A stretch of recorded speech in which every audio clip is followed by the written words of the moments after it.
ತ್ರಿವರ್ಣ ನ್ಯೂಸ್ಗೆ ಸ್ವಾಗತ. ನಾನು BM ಹನೀಫ್. ಇದು ಹನಿ ಟ್ರ್ಯಾಕ್.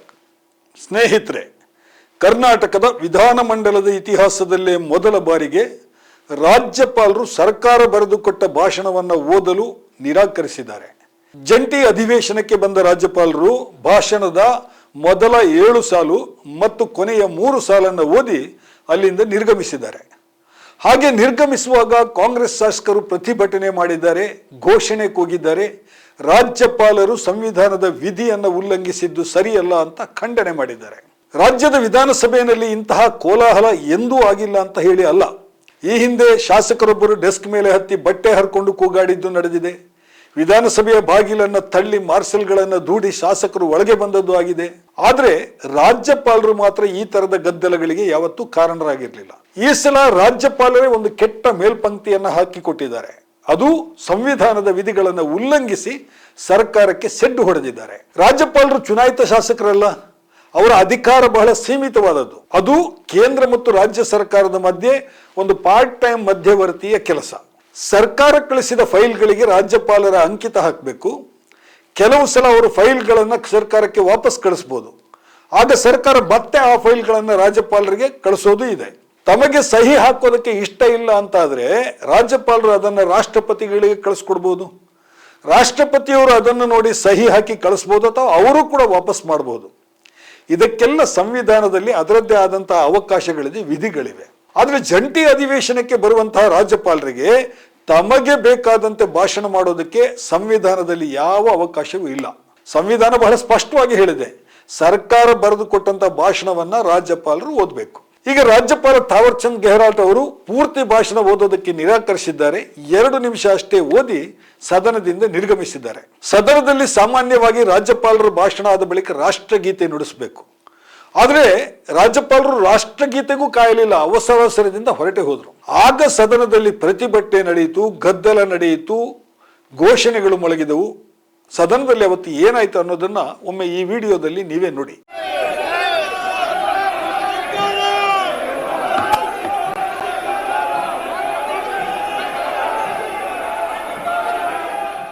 ಸರಿ, ಈ ಘಟನೆ ನಡೆದು ಹೋಗಿದೆ. ಈಗ ಸಂವಿಧಾನದ ವಿಧಿಯ ಕತೆ ಏನಾಗುತ್ತೆ? ರಾಜ್ಯಪಾಲರು ತಮಗೆ ಖುಷಿ ಬಂದಂತೆ ವರ್ತಿಸಬಹುದಾ? ಅವರು ಸರ್ಕಾರದ ಭಾಷಣ ಓದಲಿಲ್ಲ ಎಂದಾದ್ರೆ ಅವರಿಗೇನಾದ್ರೂ ಶಿಕ್ಷೆ ಇದೆಯಾ? ರಾಷ್ಟ್ರಪತಿಗಳು ಏನಾದ್ರೂ ಕ್ರಮ ತಗೋತಾರ?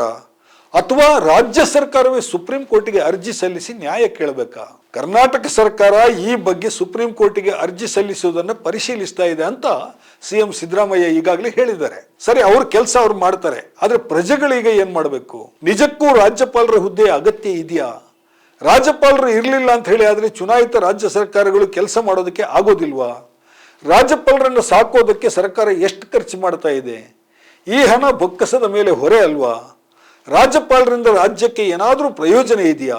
ಈ ಎಲ್ಲ ಪ್ರಶ್ನೆಗಳನ್ನು ಈಗ ವಿರೋಧ ಪಕ್ಷದವರು ಕೇಳ್ತಾ ಇದ್ದಾರೆ. ಅವುಗಳ ಬಗ್ಗೆ ಮಾತಾಡೋಣ. ಅದಕ್ಕೂ ಮುನ್ನ ಒಂದು ಮಾತು, ನೀವಿನ್ನೂ ನಮ್ಮ ಚಾನೆಲ್ಗೆ ಸಬ್ಸ್ಕ್ರೈಬ್ ಆಗಿಲ್ಲ ಅಂತಾದ್ರೆ ಈಗಲೇ ಸಬ್ಸ್ಕ್ರೈಬ್ ಮಾಡಿ, ಈ ವಿಡಿಯೋವನ್ನು ಪೂರ್ತಿಯಾಗಿ ನೋಡಿ.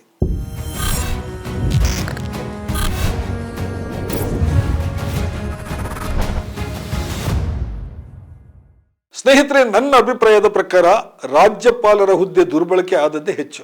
ರಾಜ್ಯಪಾಲರ ಹುದ್ದೆ ಅಗತ್ಯವೇ ಇಲ್ಲ. ಈ ಹುದ್ದೆಯನ್ನು ರದ್ದುಗೊಳಿಸೋದಕ್ಕೆ ಇದು ಸಕಾಲ ಅಂತ ಬಹುತೇಕ ದಕ್ಷಿಣ ರಾಜ್ಯಗಳ ಮುಖ್ಯಮಂತ್ರಿಗಳು ಈಗ ಹೇಳ್ತಾ ಇದ್ದಾರೆ. ನನಗೂ ಹಾಗೆ ಅನ್ನಿಸ್ತಾ ಇದೆ.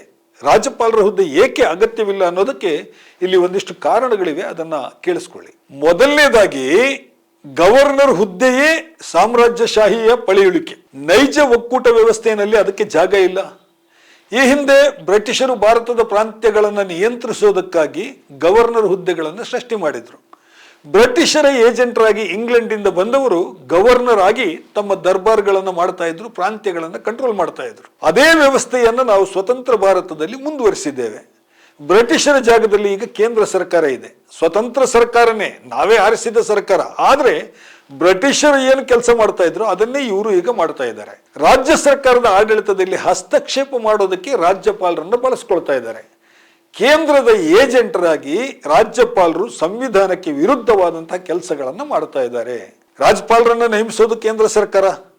ಇದೊಂಥರ ಪೊಲಿಟಿಕಲ್ ರಿಹ್ಯಾಬಿಲಿಟೇಷನ್ ಆಕ್ಷನ್ ಆಗಿ ಈಗ ಕಾಣಿಸ್ತಾ ಇದೆ. ಪಕ್ಷದ ನಾಯಕರಿಗೆ ತುಂಬಾ ವಯಸ್ಸಾಯ್ತು, ಪಾಪ ಅವರನ್ನು ಬಿಟ್ಬಿಡ್ಲಿಕ್ಕಾಗಲ್ಲ, ಅವರನ್ನು ಗವರ್ನರ್ ಮಾಡಿ ಆರಾಮದ ಜೀವನಕ್ಕೆ ಒಂದು ದಾರಿ ಆಗುತ್ತೆ. ಇದು ಈಗ ರಾಜಕೀಯ ಪಕ್ಷಗಳು ಯೋಚನೆ ಮಾಡ್ತಾ ಇರುವಂತಹ ಒಂದು ಕ್ರಮ. ಈ ಕಾಲದಿಂದಲ್ಲ, ಆ ಕಾಲದಿಂದಲೂ ಇದು ನಡ್ಕೊಂಡ್ ಬಂದಿದೆ. ಅದನ್ನು ಬಿಜೆಪಿ ಸರ್ಕಾರ ಕೂಡ ಈಗ ಮಾಡ್ತಾ ಇದೆ.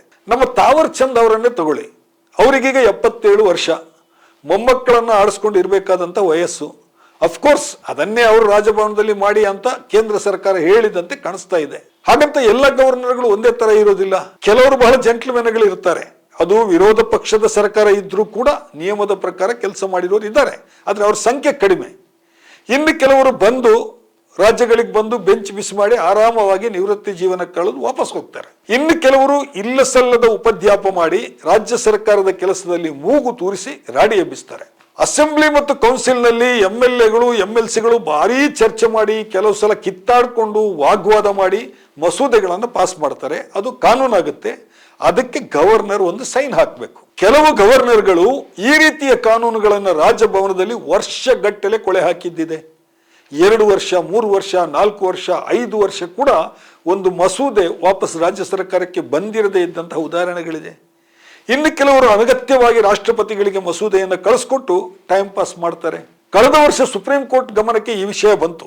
ಸುದೀರ್ಘವಾದಂತಹ ವಿಚಾರಣೆ ನಡೆಯಿತು. ಕೊನೆಗೆ ಸುಪ್ರೀಂ ಕೋರ್ಟ್ ರಾಜ್ಯಪಾಲರು ಮತ್ತು ರಾಷ್ಟ್ರಪತಿಗಳು ಯಾವುದೇ ಮಸೂದೆಗಳನ್ನು ವರ್ಷಗಟ್ಟಲೆ ಕೊಳೆ ಹಾಕುವಂತಿಲ್ಲ, 2-3 ತಿಂಗಳಲ್ಲಿ ವಾಪಸ್ ಕಳಿಸಬೇಕು ಅಂತ ತೀರ್ಪು ನೀಡಿದೆ. ತಮಿಳುನಾಡಿನ ಪ್ರಕರಣದಲ್ಲಿ ವರ್ಷಗಳಿಂದ ಕೊಳೆತಂತಹ ಎಷ್ಟೋ ಮಸೂದೆಗಳು ರಾಜ್ಯಪಾಲರ ಸಹಿ ಇಲ್ಲದೆ ಈಗ ಕಾನೂನಾಗಿವೆ.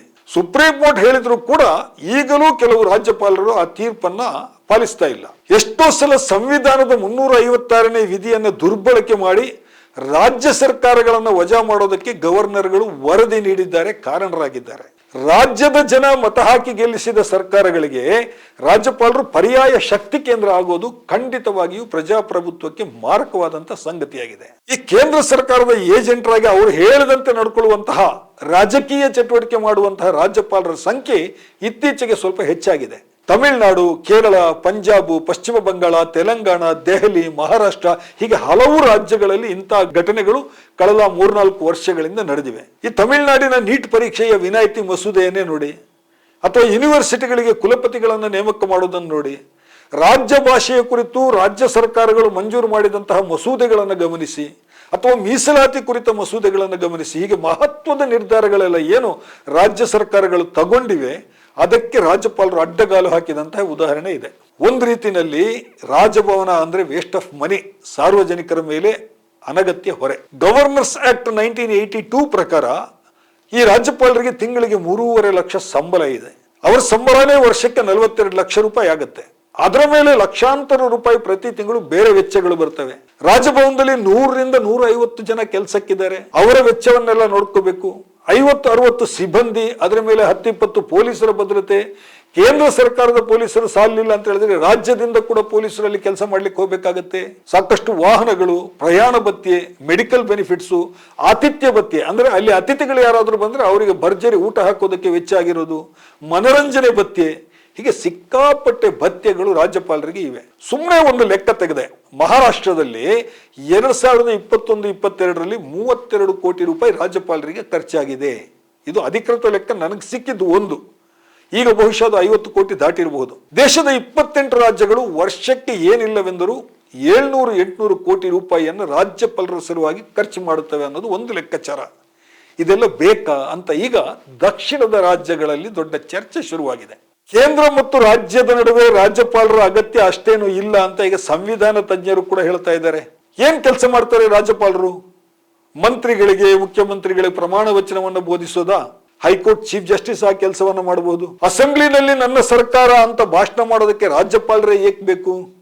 ಹೇಗೂ ಸಿಎಂ ಬರ್ಕೊಡೋ ಭಾಷಣ ಅದು, ಸಿಎಂ ಅಸೆಂಬ್ಲಿಯಲ್ಲಿ ಓದಿದ್ರೆ ಆಯ್ತಲ್ವಾ, ಅದ್ರಲ್ಲಿ ತಪ್ಪೇನಿದೆ? ಹೌದು, ರಾಜ್ಯಗಳಲ್ಲಿ ಪಕ್ಷಾಂತರ ನಡೆದಾಗ, ಶಾಸಕರ ನಡುವೆ ಬಲಾಬಲದ ಪರೀಕ್ಷೆ, ಆಕ್ಕ ಪಕ್ಷದಿಂದ ಈ ಪಕ್ಷಕ್ಕೆ ಈ ರೀತಿ ಪಕ್ಷಾಂತರ ನಡೆದಾಗ ಬಿಕ್ಕಟ್ಟನ್ನು ನಿಭಾಯಿಸೋದಕ್ಕೆ ಗವರ್ನರ್ ಬೇಕಾಗ್ತಾರೆ ಅಂತ ಹೇಳೋರಿದ್ದಾರೆ. ಅಂತಹ ಸಂದರ್ಭ ಎಷ್ಟು ಬರುತ್ತೆ ಹೇಳಿ? ಒಂದು ವರ್ಷದಲ್ಲಿ ಎಷ್ಟು ಸಲ ಬರುತ್ತೆ, ಅಥವಾ 5 ವರ್ಷದಲ್ಲಿ ಎಷ್ಟು ಸಲ ಬಂದಿದೆ?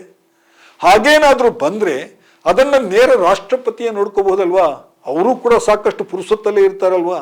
ಈ ರಾಜ್ಯಪಾಲರ ಹೊಣೆಗಾರಿಕೆಯ ಬಗ್ಗೆ, ಅಗತ್ಯದ ಬಗ್ಗೆ, ಇದನ್ನು ಸುಧಾರಿಸೋದ್ರ ಬಗ್ಗೆ ಹಿಂದೆ ಸರ್ಕಾರಿಯ ಕಮಿಷನ್ ಹಲವು ಸೂಚನೆಗಳನ್ನು ನೀಡಿತ್ತು, ಹಲವು ಶಿಫಾರಸುಗಳನ್ನು ಮಾಡಿತ್ತು. ರಾಜಕೀಯದಲ್ಲಿ ಇದ್ದವರನ್ನ ಗವರ್ನರ್ ಮಾಡಬೇಡಿ ಅಂತ ಸರ್ಕಾರಿ ಆಯೋಗ ಹೇಳಿತ್ತು. ಯಾರಾದರೂ ಸಂವಿಧಾನದ ಎಕ್ಸ್ಪರ್ಟ್ ಅನ್ನ ಗವರ್ನರ್ ಆಗಿ ನೇಮಿಸಿ ನಿಷ್ಪಕ್ಷಪಾತವಾಗಿ ಅವರು ಕೆಲಸ ಮಾಡಲಿ ಅಂತ ಹೇಳಿತ್ತು. ಅದೇ ರೀತಿ ರಾಜ್ಯಪಾಲರ ನೇಮಕ ಮಾಡೋದಕ್ಕಿಂತ ಮುಂಚೆ ಆ ರಾಜ್ಯದ ಸಿಎಂ ಜೊತೆ ಚರ್ಚೆ ಮಾಡಬೇಕು ಅಂತ ಕೂಡ ಸರ್ಕಾರಿ ಆಯೋಗ ಸೂಚಿಸಿತ್ತು.